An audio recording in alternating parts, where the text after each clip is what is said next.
Have you ever worked on something for so long and done it so many times that you start to get like a tunnel vision of that's how it's supposed to be done? That's how I feel about miniature painting. I've been doing it for 2 years, and sure, I tried different things, but I basically have like my set, like 5 things that I always do until today. I tried something that content creators have been telling me to do the entire time, and I just never thought it was worth doing. And I finally tried it, and it has changed the way that I paint and will paint for the foreseeable future. It's magic. And it's amazing, and it makes me so happy that I have to share it with you.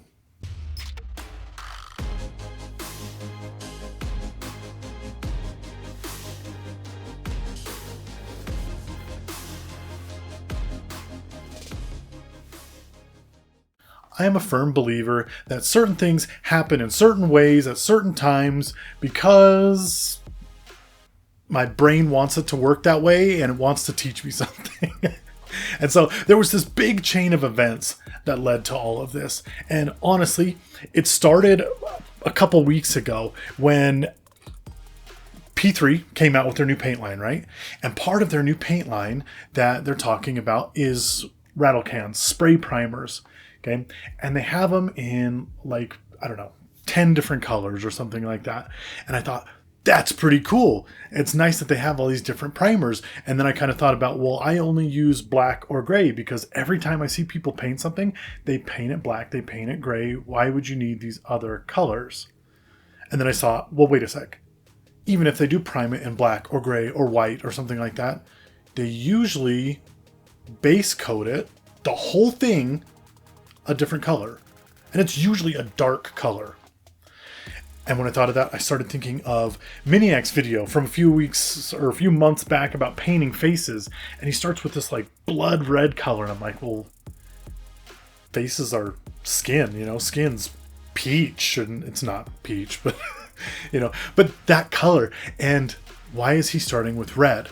And then he would just build up from there. He did all red. And then he did a little darker of skin tone and then a little lighter, and each time it kept getting smaller and smaller and smaller until he had this nice like beautiful flippin' glazed skin that started with this red underneath, which, can you see the red anymore? You can, in the cracks and in these other areas, right? And then I started airbrushing this guy for the Warcrow fantasy game.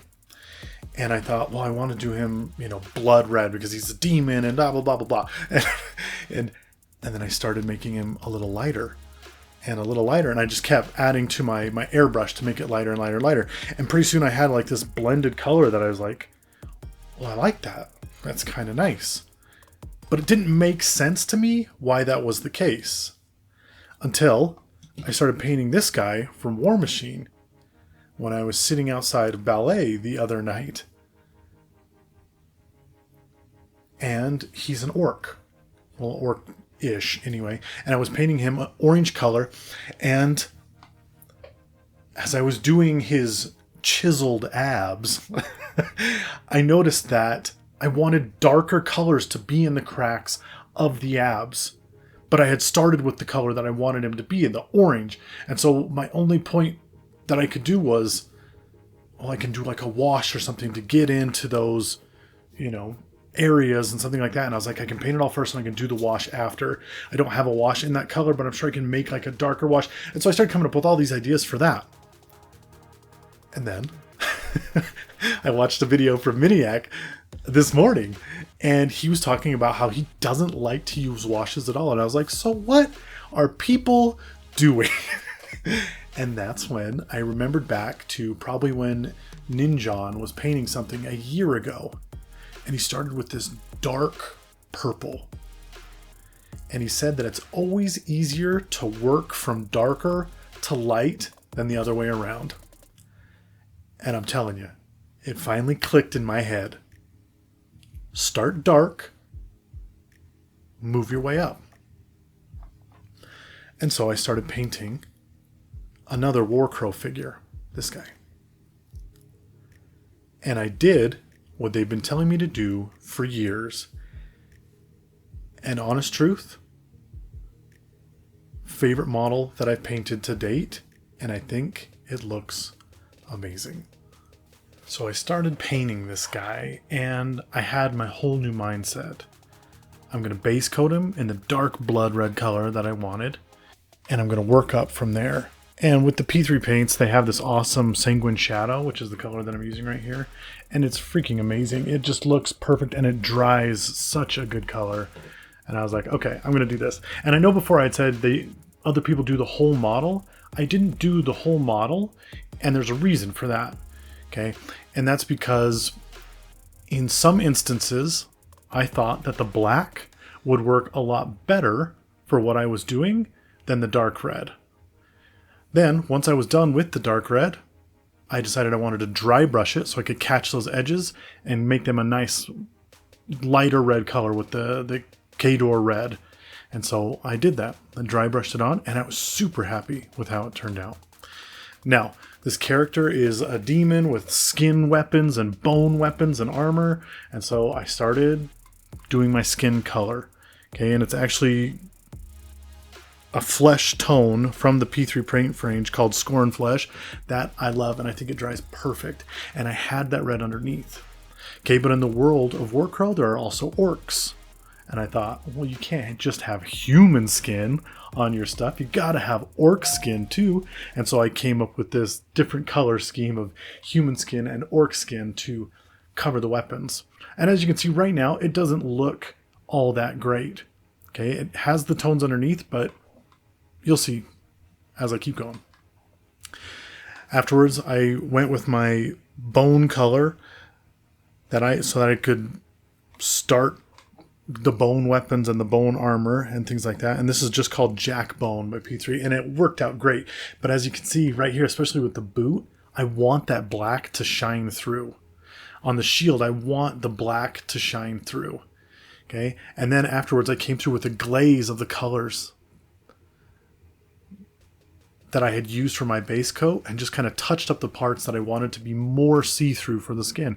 Because, I mean, it's skin, right? You pull it over a weapon or armor, and it's going to be a little more translucent. And so I did that. And then the last part, the part that I love the most, is that going back with that Khador red, I was able to touch up the parts that I wanted to and highlight them while leaving the base coat the dark color that it was. And that's all I did. I just kept that base coat there, and instead of doing a wash or doing something after the fact, I was able to lighten up the colors. And I should have done more. I should have done glazings of the Khador red and things like that. But for being my first model where I actually tried this, I was so happy with how it turned out. And I'm super stoked to paint some more of these miniatures for the Warcrawl fantasy game. And if you're interested in that at all, stick around. I hope that you'll take this kind of advice maybe and try it out. Is this going to be the way for you to paint? Who knows?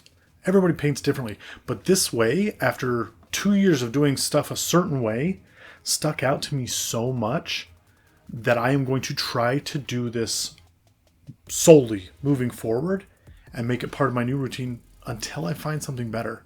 But for right now, this is what I am liking.